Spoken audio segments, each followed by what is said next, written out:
Saya bayar 1,500 setiap bulan tapi saya rasa berbaloi. Hati saya senang, tenang, sebelum ni tak tenang.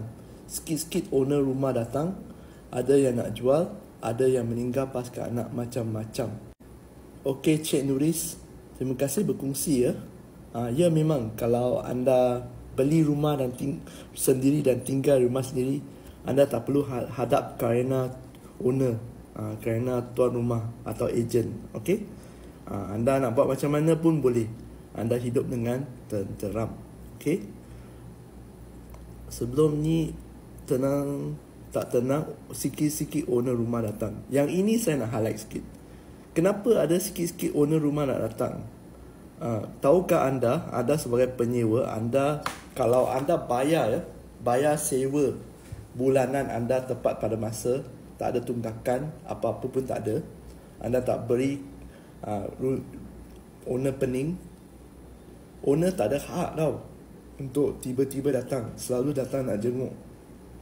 Owner rumah datang, sikit-sikit owner rumah datang, sikit-sikit owner rumah ini, owner tak ada hak. Melainkan anda sendiri yang adu kepada owner, halo bos, owner, ini rumah pilih dah rosak, lampu dah tak ada, aircon dah tak sejuk. Anda adu kepada owner dan owner bersetuju untuk baiki apa-apa di sana. Dan ya betul lah, itu owner kena datang lah. Sebab anda yang adu dan anda yang nak solusi untuk selesaikan. Tapi kalau selain ni tak ada, anda bayar sewa, kalau tepat pada masanya, owner pun tak ada hak untuk masuk rumah tersebut tanpa kebenaran anda. Kalau masuk tanpa kebenaran anda, itu adalah jenayah ya. Itu kira mencerobohi dan itu adalah jenayah. Tak boleh sebarang datang jenguk juga. Apa-apa alasan pun tak boleh. Ini adalah hak anda sebagai penyewa. Dalam perjanjian sewa ada tertera di sana. Kalau anda bayar sewa dengan tepat pada masanya, tak ada miss, tak ada tunggakan, owner tak boleh datang ganggu anda. Owner tak boleh ganggu anda dengan apa jua cara. Anda berhak untuk mendiami rumah tersebut secara tenteram. Okey? Saya harap yang ni beri sedikit penjelasan kepada penyewa. Ya, penyewa juga ada hak ya. Ada yang nak jual. Okey, ada yang nak jual. Yang ni kalau owner nak jual, owner pun kena bagi tahu you.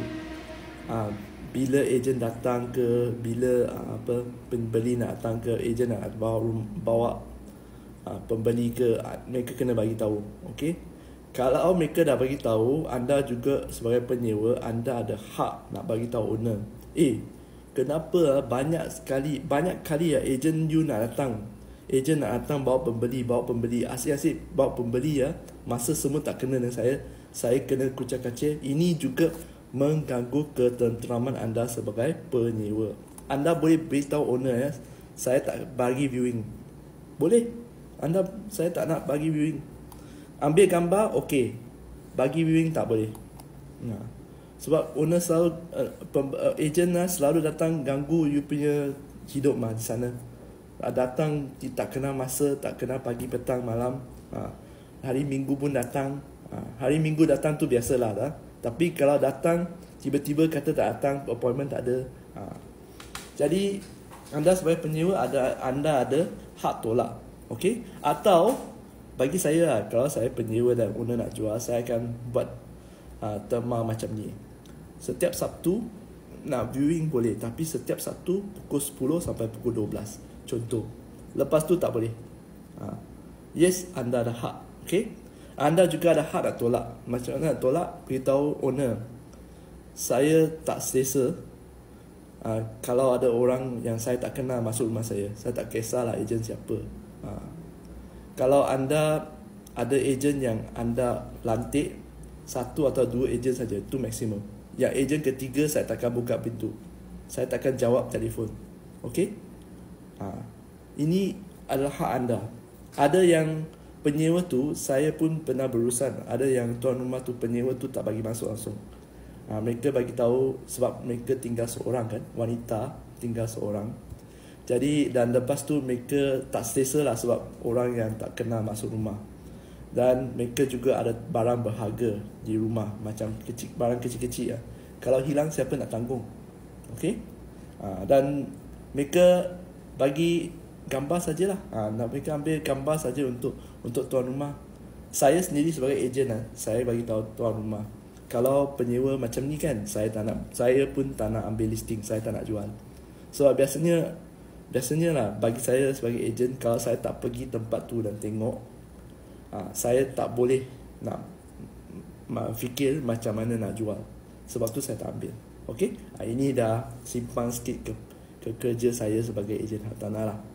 Tapi saya harap anda kat luar sana semua faham, ya. Penyewa, anda sebagai penyewa, anda ada hak. Dan macam mana nak runding dengan tuan rumah, owner. Jangan owner kata A, anda perlu ikut A. Tak ada macam tu. Ini semua boleh dirunding. Okey. Tapi apa pun, saya nak ucapkan tahniah kepada Cik Nuris atas memiliki rumah sendiri.